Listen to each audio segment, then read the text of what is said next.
जय गुरुदेव। और दोस्तों, मेरे चैनल सिद्ध साबर मंत्र में आपका एक बार फिर से हार्दिक स्वागत है।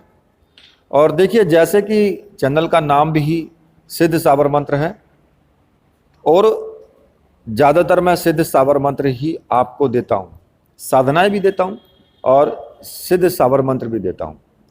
और मेरे द्वारा दिए गए जितने भी साबर मंत्र हैं वो सारे के सारे एकदम 100% राइट हैं, काम करने वाले हैं। ये आप लोग जानते भी हैं और जिन्होंने साधना की है उनकी, या जिन्होंने उन मंत्र को चला करके देखा है, वो लोग जानते हैं कि ये वास्तव में ही ये मंत्र काम करने वाले हैं और ये मंत्र सही हैं। तो पहले जैसे साबर मंत्रों की ही तरह मैं आज भी आपको एक ऐसा ही सिद्ध साबर मंत्र देने जा रहा हूं जो कि क्रोध शांति के लिए साबर मंत्र है।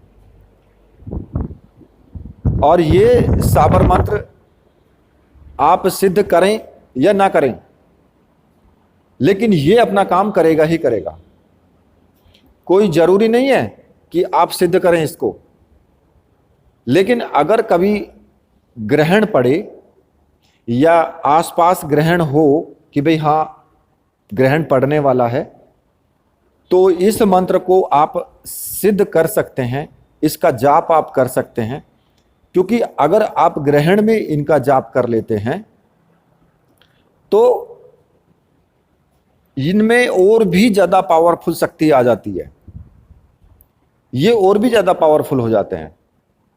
क्योंकि साबर मंत्र जितने भी होते हैं ना, वे कोई भी साबर मंत्र हो उसका आप ग्रहण में आप जाप कर सकते हैं और वो बहुत जल्दी सिद्ध होते हैं, ये भी सबको पता है।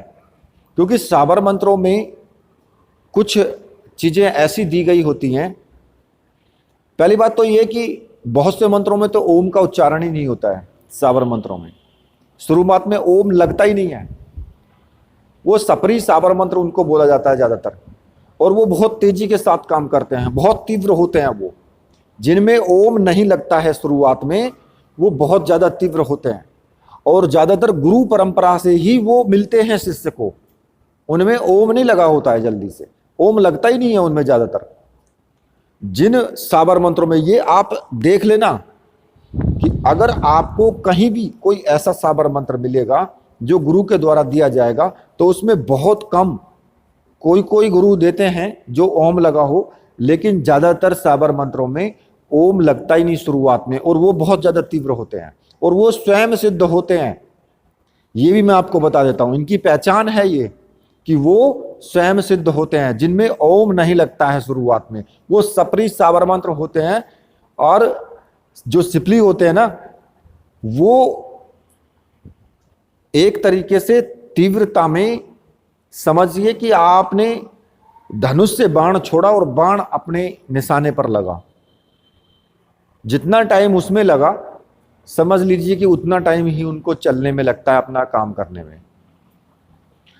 और ये जो मैं आपको मंत्र में आपको जो दे रहा हूं, ये क्रोध शांति के लिए है। अगर किसी व्यक्ति को सामने से आप देख रहे हैं कि वो बहुत ज्यादा क्रोधित है और वो क्रोध में आपके साथ कुछ भी कर सकता है, तो उसका क्रोध को शांत करने के लिए इस मंत्र का उच्चारण करके और 3 बार उसकी तरफ फूंक मार दें। मतलब कि इस मंत्र का उच्चारण करें और एक बार फूंक मार दी, फिर दूसरी बार उच्चारण करें, दूसरी बार धीरे से फूंक मार दी। उसको फूंक लगे या ना लगे इससे मतलब नहीं है, सिर्फ उसकी तरफ फूंक मार देनी है आपको। तो आप देखेंगे कि कुछ ही देर में उसका क्रोध शांत हो जाएगा, बिल्कुल एकदम नॉर्मल आ जाएगा वो। और ये जो क्रोध मंत्र है, ये आप किसी देव पर भी इस्तेमाल कर सकते हैं। मान लिया कि आप अप्सरा साधना कर रहे हैं, यक्षिणी साधना कर रहे हैं, या भैरव साधना कर रहे हैं, या किसी और पीर की या वीर की साधना कर रहे हैं, और आपको लगता है कि वो क्रोधित हो चुका है।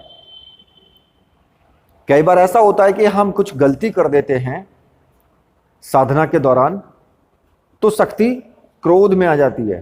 क्योंकि मंत्र तीव्र है, उग्र मंत्र है, और जिसका हम जाप कर रहे हैं, और फिर अगर हम गलती कर दें तो शक्ति क्रोध में आ जाएगी, या फिर आपको आपके सामने प्रकट होती है तो वो क्रोधित रूप में प्रकट होती है। हालांकि वो आपको टाइम देती है। अगर क्रोध में भी है, कोई भी शक्ति हो, अगर वो क्रोध में भी है तो वो आपको कम से कम 1-2 मिनट का टाइम आपको देती है। 1 मिनट का टाइम तो 100% देगी ही देगी, 1 मिनट या 2 मिनट का, तो उससे पहले आपका अनिष्ट नहीं होगा। ये सत्य है। ऐसा नहीं है कि शक्ति प्रकट होते ही तुरंत धरपटकेगी आपको। अगर वो क्रोधित है तो उतनी देर में आप इस मंत्र का जाप कर सकते हैं।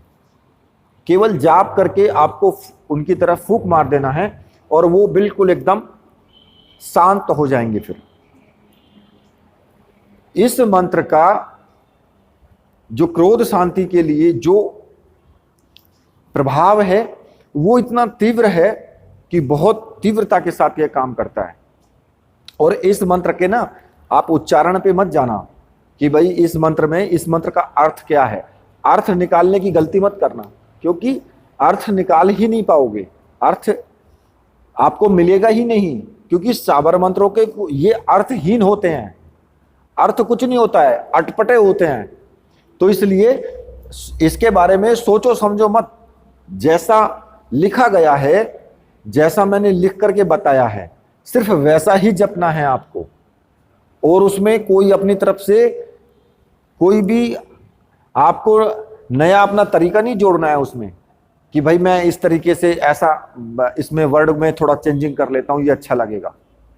समझे? अगर आप ऐसा करेंगे तो फिर मंत्र सिद्ध नहीं होगा। तो इसलिए जैसा है वैसा का वैसा ही आपको जपना है।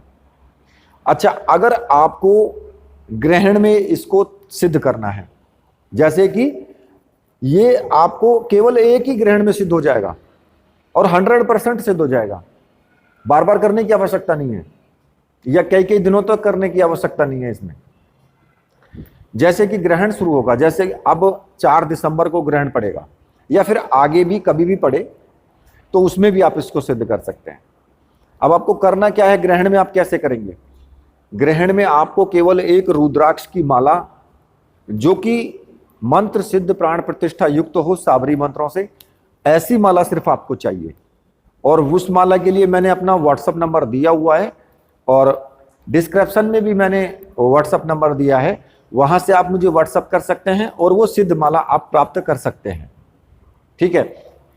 केवल रुद्राक्ष की माला से ही इसको आपको जपना है, क्योंकि मैंने पिछली वीडियोज में भी बताया है कि आप किसी भी साबर मंत्र का जाप रुद्राक्ष की माला से कर सकते हैं, और रुद्राक्ष की माला से आप जितने चाहे उतने साबर मंत्रों को सिद्ध कर सकते हैं, एक ही माला से। केवल आपको एक बार वो माला आपको लेनी है। ठीक है?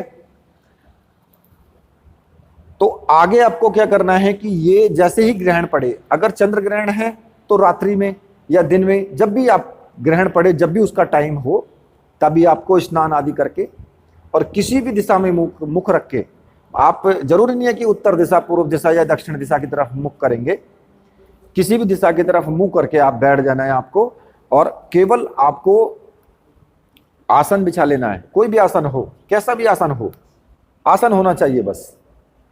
और रुद्राक्ष की माला आपके हाथ में होनी चाहिए। किसी दीपक की आवश्यकता नहीं है, किसी तस्वीर की आवश्यकता नहीं है, कुछ भी आवश्यकता नहीं है इसमें। केवल आपको 21 बार जो सर्वार्थ साधक साबर मंत्र है, जो गुरु साबर मंत्र है, उस मंत्र को केवल 21 बार पहले जप लेना है। वो मैं आपको बता देता हूं। और इस मंत्र को आप नोट कर लेना, वीडियो को रोक रोक के आप नोट कर सकते हो, खुद अपने आप नोट कर लेना, उसको लिख लेना। तो मंत्र मैं आपको बता देता हूं बोल करके। तो जो सर्वार्थ साधक साबर मंत्र है, जो साबर गुरु मंत्र है, वो इस प्रकार से है। गुरु सठ गुरु है वीर, गुरु साहब सुमरो बड़ी भात, सिंगी टोरो वन कहो मन्नाऊ करतार, सकल गुरुन का हर भजे घट्टा पकर उठ जाग चेत संभार श्री परमहंस। तो इस मंत्र का केवल आपको 21 बार जाप करना है, ठीक है। और उसके बाद अगर आपके पास गुरु मंत्र है, भाई बहुत से लोग ऐसे हैं जिनके पास जिनके गुरु भी हैं और गुरु मंत्र उनको दिया भी है, और गुरु नहीं है बहुत लोगों के पास में, तो वो भगवान शिव को गुरु मान करके ओम नमः शिवाय बोल सकते हैं 5 बार, 10 बार, 21 बार, जितनी बार भी आपको बोलना है वो आप बोल सकते हैं। गुरु मंत्र है तो गुरु मंत्र का जाप कर सकते हैं। बाकी कोई ज्यादा जटिल विधि विधान नहीं है, फिर सिर्फ आपको सीधा मंत्र जाप करना है। रुद्राक्ष की माला उठाएं और मंत्र जाप चालू कर दें। और मंत्र आपको जब से सूर्य ग्रहण पड़ना शुरू हो और जब तक सूर्य ग्रहण खत्म हो तब तक, या फिर चंद्र ग्रहण हो, मतलब कि ग्रहण जब से शुरू हो और जब तक खत्म हो तब तक आपको मंत्र जाप करते रहना है, तो ये पूर्ण रूप से सिद्ध हो जाएगा। और मंत्र मैं आपको बता देता हूं। तो मंत्र इस प्रकार से है, भूल भूल की तोला मुकी, उठ मेल की पातास, कूंडे लाग भेल की सभा जुड़े, भेल की चले आगे, आगी जारी सलाम करी, भेल की लागे तारे बेड़े, आजरे पांजरे लाग, चुके मुके लाग, होक सिद्धि गुरूर पा दुहाई,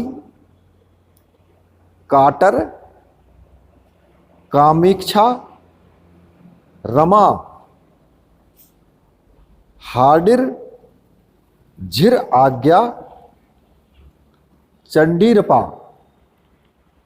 ये जो मंत्र है, आप इसका अर्थ अगर लगाना चाहें तो अर्थ भूल जाना, अर्थ लगाने की कोशिश मत करना। जैसा है वैसा का वैसा ही इसको जपना, ठीक है। पूरे ग्रहण आप इसको जपें, ये मंत्र पूर्ण रूप से सिद्ध भी हो जाएगा। हालांकि सिद्ध तो ये है ही, अगर आप बिना सिद्ध करे भी इसका अगर आप प्रयोग करते हैं, केवल याद कर लेना, कोई भी साबर मंत्र हो केवल आप याद कर लेना, उसको याद करने के बाद आप उसका प्रयोग कर सकते हैं। क्योंकि वो आपके याद होना जरूरी होता है कि आप उसको स्पीड से बोल सकें, बस, ठीक है। आप उसको स्पीड से बोल सकें। जब तक आप उसमें रुकेंगे, रुक रुक के वो बोलते रहेंगे, तब तक वो मंत्र काम करता ही नहीं है। कुछ लोग क्या करते हैं कि वो कॉपी पर लिख करके सामने रख लेते हैं और जब साधना करने बैठते हैं तो उसमें देख देख करके और जपते हैं उसको। गलत है ये, ऐसे मंत्र सिद्ध नहीं होता है। सबसे पहले मंत्र को कंठस्थ याद कर लें, एक पर्चे पर लिख करके, लेटे चलते बैठते उठते फिरते उसको याद करते रहें। जब वो कंठस्थ याद हो जाए तब उसकी साधना शुरू करें। तो इस मंत्र का केवल आपको 3 बार फूंक मारनी है, मंत्र पढ़ के 3 बार फूंक मारनी है, ठीक है। सामने वाले का क्रोध बिल्कुल शांत हो जाएगा। और इस मंत्र का जो आप प्रयोग कर सकते हैं वो किसी पर भी कर सकते हैं, चाहे वो दिव्य शक्ति हो, चाहे वो इंसान हो, कोई भी हो जो कि आपको दिखाई दे रहा है कि वो बहुत ज्यादा क्रोधित है, तो उसकी क्रोध शांति के लिए आप इस मंत्र का इस्तेमाल कर सकते हो, ठीक है। तो इसी के साथ अब मैं वीडियो को यहीं पर समाप्त करता हूं। तो मेरे साथ बोलिए, बोलिए वीर बजरंगबली हनुमान जी महाराज की जय, बोलिए मेरे परमहंस गुरुदेव की जय।